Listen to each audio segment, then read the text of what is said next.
Hey you guys, so have you ever felt like something you do is really normal and then you talk to people and it's completely not normal at all? Okay, so I'm one of those people. I'm a science geek, I'm a major in biology, and really just like weird sciencey stuff. I love encouraging the kids to find things and touch things. We do a lot of stuff outdoors, especially in the warmer months. And so I thought today I showed you guys some things that my kids have found out in nature that we have kind of collected over the years.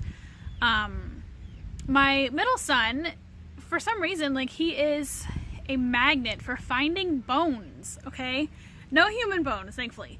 But he has found so many random skulls, like completely clean skulls of animals out on hikes in our forest, down by the creek. So I want to show you guys some of them. My favorite one he found last year on a hike, and I don't have it with me, so I'm going to have to look for it. I'll show it to you guys later. But it was a completely complete skull of a bird with the beak. I mean, it was really awesome. And honestly, it's in my house somewhere. How you lose a bird skull in your house is totally beyond me, but it happens to me. So my next favorite skull that he's found, and I think it's a raccoon skull, he found it last year, is this guy here. Now when he finds these, they're already pretty clean. We don't take anything that we need to clean ourselves. So this is got some nice teeth here. He's got a piece of the bottom jaw. I'll show you. Now last year in the Midwest area there was a lot of distemper going around, and it happens every year through the wildlife, but last year was particularly bad. The wildlife place told us about every 7 years they get a really bad stint of it, and we must have had about 10 raccoons come up on the property and die, which was loads of fun having a baby in the house. But pretty sure that this is probably one of those raccoons that just didn't make it. So you can see he's got a pretty nice set of teeth there. And then here's a little piece of the bottom jaw that he found near there. And these are just kind of randomly in my house. I don't really have a special spot for all of these. Here's another partial skull that he has found. You can see here it's just kind of a piece of skull. Really probably just need to get rid of the partial ones, but they're pretty cool for the kids to see. You can see all the bone lines, you can see the grooves from the teeth here. There's one more partial one. I think he found this one down by the creek this year. You can see we're kind of missing a lot of this skull here.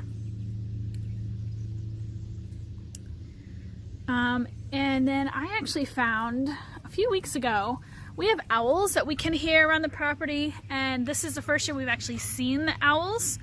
And so we know that they hang out kind of in the backyard. And we went out there and we actually found an owl pellet, which was really cool. It was the first one we've ever found, you know, out in the wild. That didn't come in a science kit box. But we got 2 skulls from the owl pellet that we found. Wish I could zoom in, but not sure how close I can get for you guys. So this is a nice little skull here, and I got another matching one.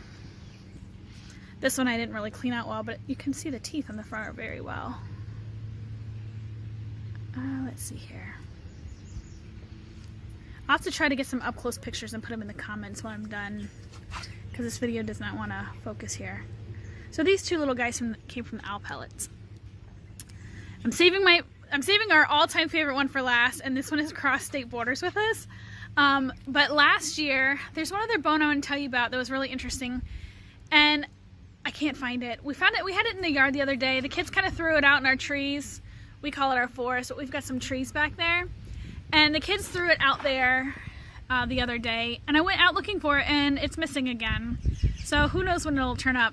But last year, I was walking out in the back, and there was a large bone. I think it's a cow bone, about 1.5 to 2 feet long. It's pretty good size, and it was just laying in the backyard. And there was no skin or anything on it, so I mean it had been cleaned pretty thoroughly. But the only thing we can figure is either there was a stray dog or a coyote or something that came by and dropped it there and just never came back. So that bone has been hanging around the property for a while. But this here we found in Iowa when we lived there. You can see this.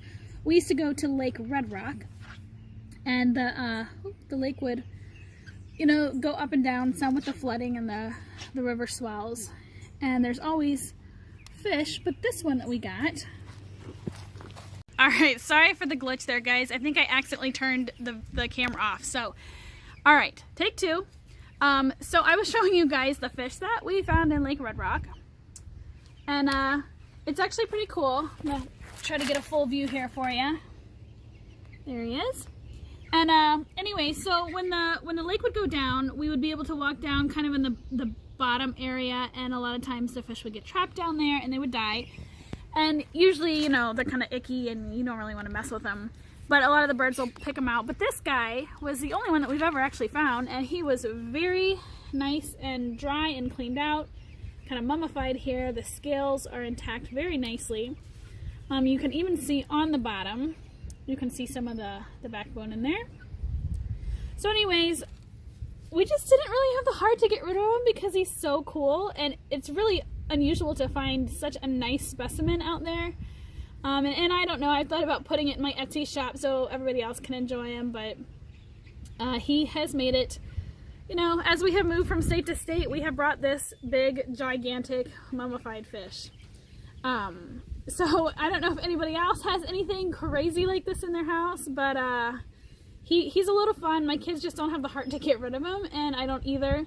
In fact, I told the kids that I might list him in my Etsy shop, and they just were a little bit upset at me. So he might hang around. He's been sitting outside in the rain, and then he dried back out again, and he looks good as new. So evidently, we can keep reshaping this mummified fish. It's fantastic. But anyways, it's just a really neat specimen. There's really awesome teeth here, and so if you've got kids at home, it might be something really cool to pop them on the video here and check out this guy. Kind of scanning through the bottom here for you. So there you have it. Let me know if you guys collect anything weird. If you think I'm weird, that's alright too. I mean, these are pretty cool to research. The kids have had a lot of fun looking up for identification guides. And, you know, it doesn't have to be educational. Just something kind of fun, a fun little chat to show you guys a little bit into our silly science life here. So there you guys go. Have an awesome day.